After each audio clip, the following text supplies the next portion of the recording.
welcome to Nigeria studio. My name is Ola Favored, and to my right is Mr. Chude Anayo Ugoji, the number one of Nigeria, and sitting beside him is Mr. Yinka Odeyemi, the number two man of Nigeria, and to my right is Mr. Olabi Temitokbe.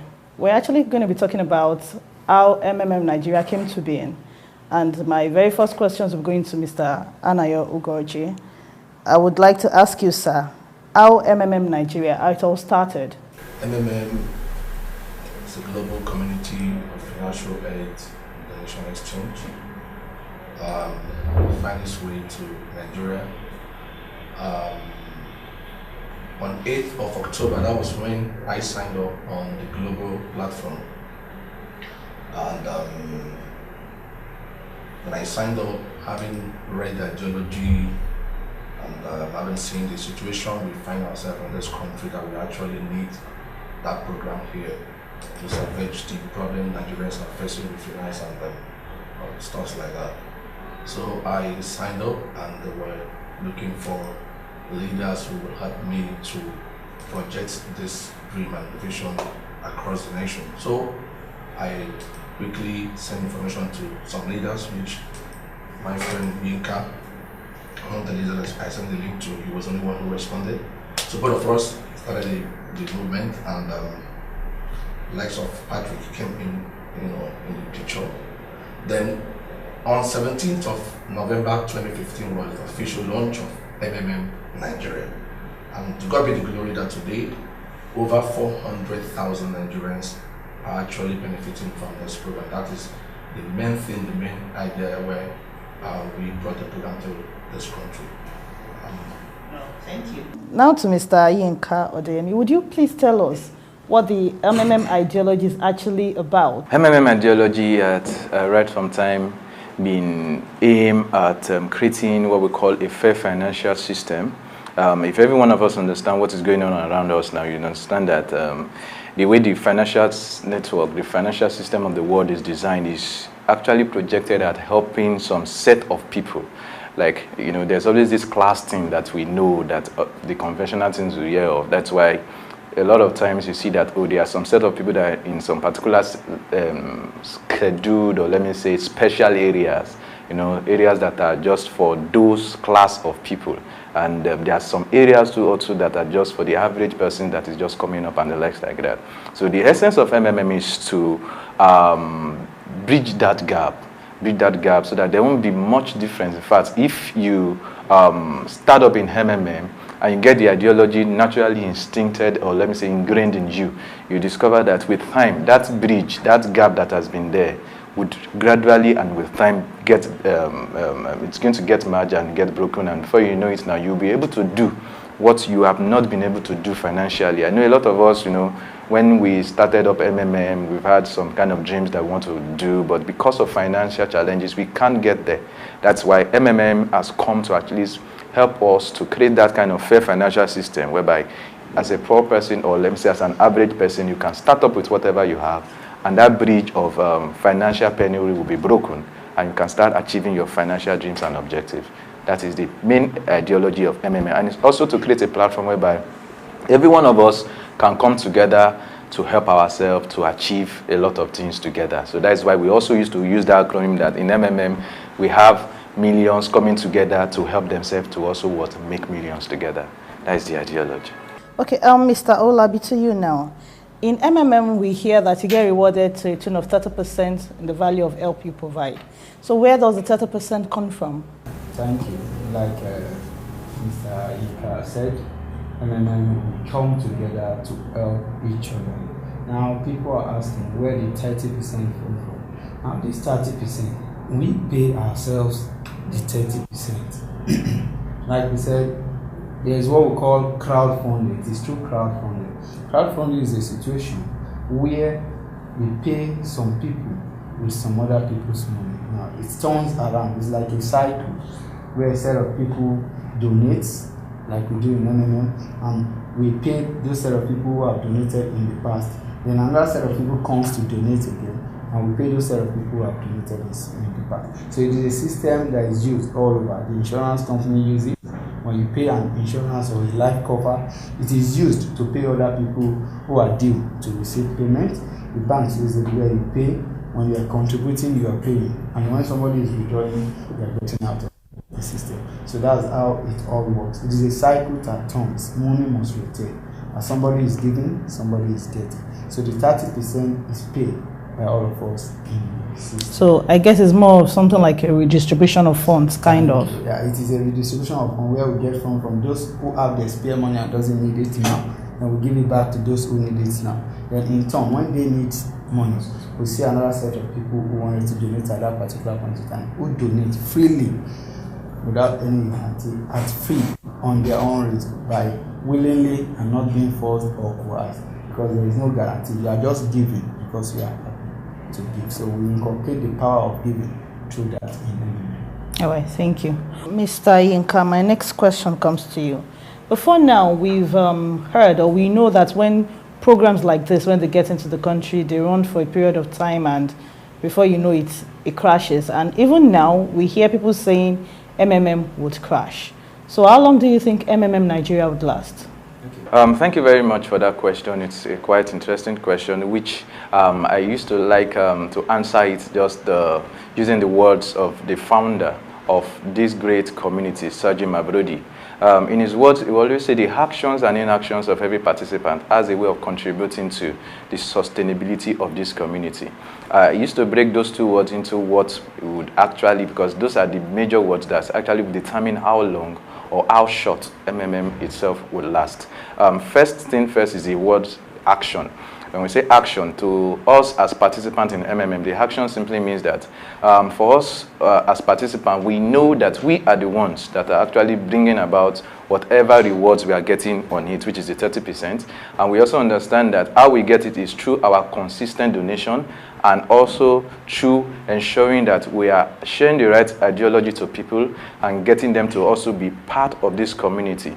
As long as we have that consistently going on, MMM Nigeria can last for as long as we all want.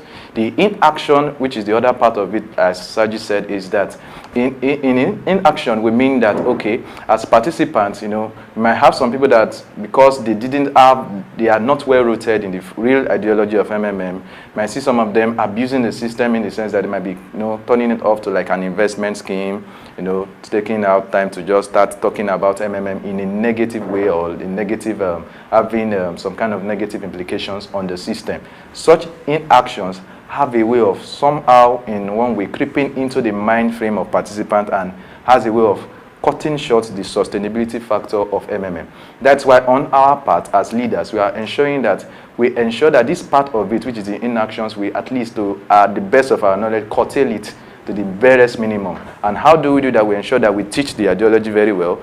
We ensure that as you are becoming a guider, or you are as a participant, you want to share it, to ensure that you are saying the right things to people, so that as people are joining the community, you understand what they are joining, because it's easier for you to actually be able to stand up to defend what you know. And that is why we are actually always at all times ensuring that we teach the right ideology. We also ensure that our participants are also teaching the right ideology, not giving people just the mindset of just coming into the system, run away and do your hit and run and go. No, we don't want such things in the system. So what determines how long or how short MMM Nigeria will last is all in the hands of all the participants.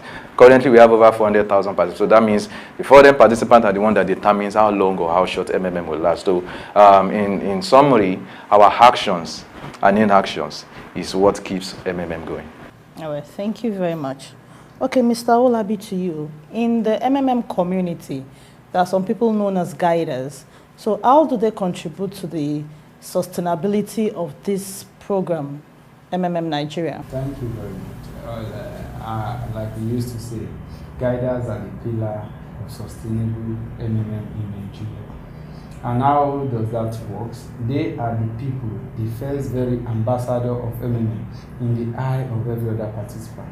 Now, I always said, from the participant, once you have a single referrer under you, you become a leader of that particular person, because you are the one that is to guide that person. Same applies to the guider. Now, how can Gaia does this? You know, we all have the same goal in MMM to create an honest and fair world, and our goal is the same. We want to make people happy. So because we want to make people happy, you need to guide them and teach them the right way to do things. How to provide help, how to get help, how to solve issues, how to attend to issues. All these things are part of rules and regulations in MMM. For them not to go astray, then they need the right ideology. They need to understand first, like Mr. Inka has said, that it is not an investment thing. It is a donation exchange program. You donate freely, and it does not have any sign of guarantee. There is no guarantee in MMM. You may donate today and tomorrow you don't get your donation. But if people are not taught this right ideology, they are not aware of the risks involved in MMM, as such they can go astray and do something else. So in MMM, we have the right ideology, and people that can propel or teaches this right ideology are the guiders. On the other hand, there are two basic things they need to do. One, they need to go over again and again the ideology of MMM so that it becomes part of them. It begins to come out of their actions the way they do, and from this, it leads me to the second one, which is they become an exemplary guider and a leader. That goes for all participants too. If you have a single referral you are guiding on how to do one or two things, you have to show him by example how to do the right thing, how to follow the right ideology, how to be aware of the risk, and to be aware that there is no guarantee in MMM. So doing this, the guiders will pass on the real ideology and how to do things, who in turn, the referrer, who refers somebody else who is a new participant, will pass it on. And with this, we can sustain this system for as long as we wish, because our action, inaction, and reaction. Reaction in the sense that when you see somebody using something that is wrong, that is outside the ideology of MMM, you can actually caution the person, correct the person, and report if case be, so that action can be taken against that person before the person collapses the system. We either be a keeper of this system or be a killer of this system. It's all in our hands. Thank you. Okay, back to Mr. Chudi. I want to know, as regards MMM being legal or not legal, because we know that when such programs come, government would either say it is legal or illegal. Even banks tend to be a threat to this kind of program. So what measures are being put in place when such threats comes? Thank you. The legality of MMM, based on what my friends have actually explained, one would know that MMM is not a business. It's not an investment scheme. We're not registered with CAC, we're not registered with SEC. So I didn't see anything that should warrant, someone asking for legality of MMM or as to have a kind of legal backup of what we are doing. It's a platform that gives people the opportunity to give help. And of course, you should, we all know that as a donor, you don't request for an agreement or a legal backup when you want to give help to somebody outside there. We all have been giving help to beggars on the street and stuff like that, and we don't back it up with any legal terms and stuff like that. So the government coming in and the banks and all, I've always thought of it that any right thinking government should be able to partner with MMM. The reason is that we are actually helping them to solve the problem of unemployment. Now over 400 Nigerians are on board. Over 400 Nigerians are not depending on government as to what to give them employment and stuff like that, but they're actually busy with this program providing help, and most of them were unable to feed before 2 square or 3 square meals a day, and even feed more than 7 square meals a day. And these are things that have become of a gain that we actually brought to this government. So none of them should ever come up tomorrow to fight us. Rather, to me, I feel they should be a partner with us. They are on the side of the bank. We don't have a central bank. We don't have central account where money is indirected to. So everybody pays peer-to-peer system.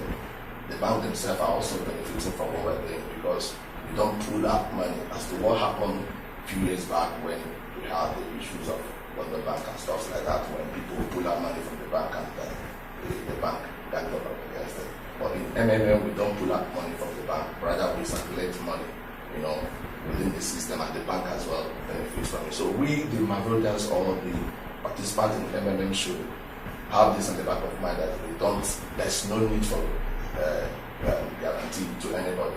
We don't give guarantee to anybody. The guarantee we have here is that our guarantee depends solely on the level of trust and the level of trust we have among us in this program. So there's no point of government or bank coming against us anytime, any moment. If we truly know what we are doing, so there's no point. Anybody who comes to seek for legal term should as well look for other program. This program does not need any legal backup. Okay, Mr. Yinka, I would like to ask, because based on the information we've heard, MMM South Africa faced some challenges based on the media, the banks, and likes of that. And it was a very, very big mess for them that I know it took them a while to clean up that mess. So what measures have you put in place now for MMM Nigeria to face such risk and threats when they come? Okay, basically, from what my boss have been able to express and talk about as regards the legal part of it, I was about chipping in something in before this question, which is quite good. I was looking at it like we need to just let us redefine the concept of what MMM is, or let's just start from what we do. Right from what we have been saying from beginning, we said it's a donation exchange platform. In other words, what we are doing is that we are freely, from what we've earned, let's say you're working a salary job now, from what you've earned, okay, you now have an extra that you are not really using. That is what you are now picking up to donate as your spare money in MMM. So basically, we don't have any guarantee within ourselves, because it's just as if, okay, now my brother is in school and he needs an assistance from me. Maybe he wants to get some stuff for his project and the like, and he calls me, bros, I need this amount of money. I send it to him without telling him that, oh, brother, you need to sign an agreement with me, and like that. So basically in MMM, that's what we are doing. The only difference is just that, okay, fine, we now have a large chunk of people that are being connected together on what we call a personal office through our MMM, and we are freely doing that with us. That's why in MMM up to tomorrow, we will not have a central account, because what we are doing is still the normal thing we do. When we go to our churches, when we go to our mosque, oh, you have some funds with you, and maybe your mosque or your church asks that, oh, they need to buy this. We don't need to start going to the pastor or our imam to start telling them that we need an agreement before we donate.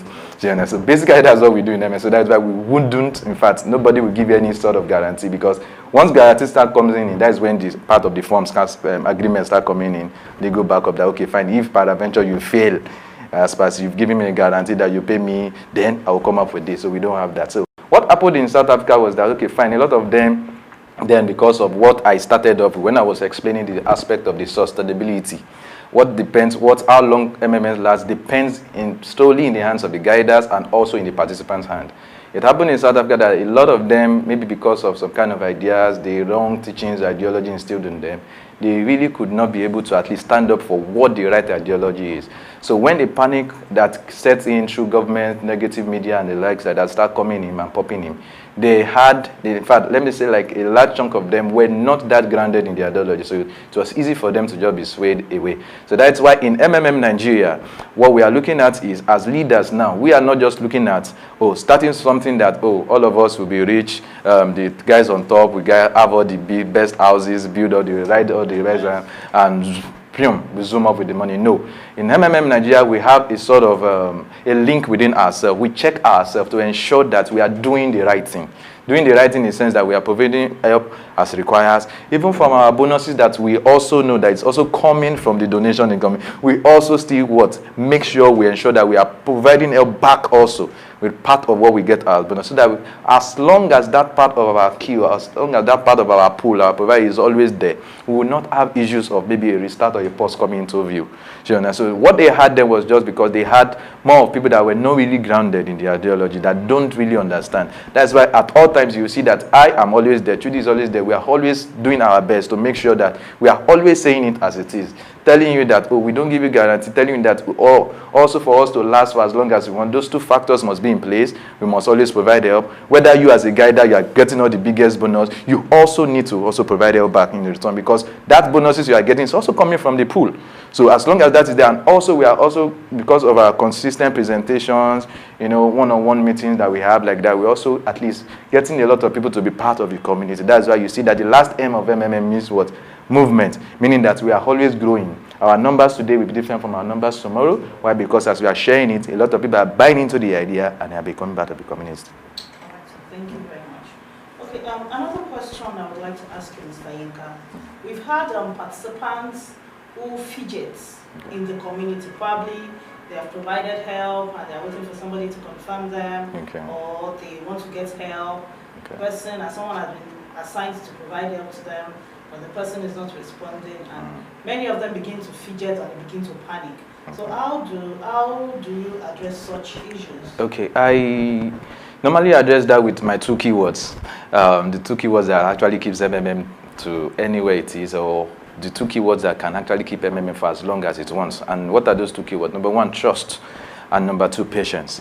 When issues like that comes up, I want us to understand that we are dealing with ourselves. So there's always that a little bit of gap or mistakes that will be there as humans. We are not above mistakes. Sometimes somebody might send a payment to you. He has even forgotten that he needs to upload the payment proof. Maybe somebody didn't tell him. They just told him that his order has come and needs to pay, and he just goes ahead and doesn't upload his payment proof.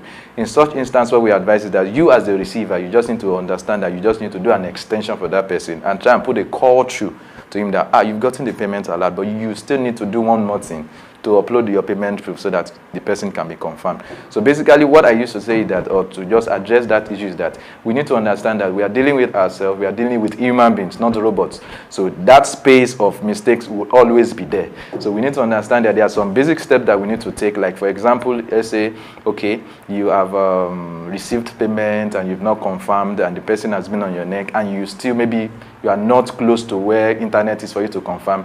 It's just a thing of courtesy. Just put a call back to the please, I will confirm you at so time. Even if it's not convenient, just tell the person, please, I'm out of internet reach and stuff like that. What I'm saying is that we need communication. We also need to understand that we need to trust the system, that the system will be with us for as long as we want. And we need to also be very, very patient with ourselves, just in case all those issues comes up. And there are also some other ways of checking it that MMM puts in place. There's what we call a support team. MMM has a support team that is always readily available at all time. What you just need to do is, let's say maybe for example you have an issue that is going out of hand, just go to the support, type in your message for them. You see topics that are related to whatever issue you have, because they also know that yes, all these issues will keep coming up and stuff. So there are department topics that are related to that. So once you send your support through to them, just wait for like some few days, you get a reply from them and everything will be resolved. Wow, we've heard it all, how MMM started, how to manage panics, then the risk, and what's the whole thing MMM comprises of. Thank you very much, sir. So, Mr. Chude, would want you to give us some parting words before we end this segment. I urge all participants in MMM to keep hope alive. This program has been designed to put smile on the faces of every Nigerian, and we should shun from any act that could be of threat to this program. Greed, deal with greed. It's all about trust, it's all about sincerity, it's all about patience. And I want to use this medium to warn my participants to be mindful of this copycat program that's flying within the country. We've seen where most of them came up within 2 months, they crashed. These are people that actually want to scam our people. So be careful of them, and don't be a prey to such things. And by the special grace of God, we are working towards pushing this program to 5-10 years. And that would happen if everybody in the community would join hands together with us to push this program. Then make sure as a participant that you attend presentations. It's very, very key. There are presentation centers all over the country. Even the guiders who are actually joining us to become guiders. Don't be a guider because you want to earn bonuses. Let your aim and objective of becoming a guider centers on pushing the ideology and helping people to smile. So every guider we discover we have less working guiders in our community. But if we can have a good number of working guiders in our community that would be ready to do presentations all over, I think people won't have issues with this program. I trust God that this program will actually mean well for us, and we will be able to bridge the gap between the rich and the poor, especially those of God. Right, we've heard it all from the horse's mouth. We've heard what MMM is and what MMM is not. For those of us who have been hearing various things about MMM being investment, being a business platform, being something else outside the real ideology of MMM, we have actually heard it from the mouth of those who started the community. So I want to urge every participant of the community to be mindful of what they hear, what they teach, and what they preach as regards MMM Nigeria. So before we leave, we have, there's this MMM anthem, I call it the anthem, that we always sing, because every participant of the community should project what MMM is. So I want Mr. Chudi to lead us in the MMM song before we close this segment. Before the song, I want to say something. And I just want to let people know that in MMM, we don't collect money from people to register them. Anybody that asks you to pay for form or asks you to pay for center registration form or pay money to attend any of our presentation, please note whether that person is a scammer, the person is a fraudster. So let's join hands and sing our song together. Okay. This little light of triple M, I'm gonna let it shine. This little light of triple M, I'm gonna let it shine. Let it shine. This little light of triple M, I'm gonna let it shine. Let it shine. Let it shine. Let it shine. This little light of Abraham, I'm gonna let it shine. Let it shine. This little light of triple M, I'm gonna let it shine. Let it shine. This little light of triple M, I'm gonna let it shine. Let it shine. Let it shine. Let it shine. MMM, bridging the gap between the rich and the poor. It's a task that must be done.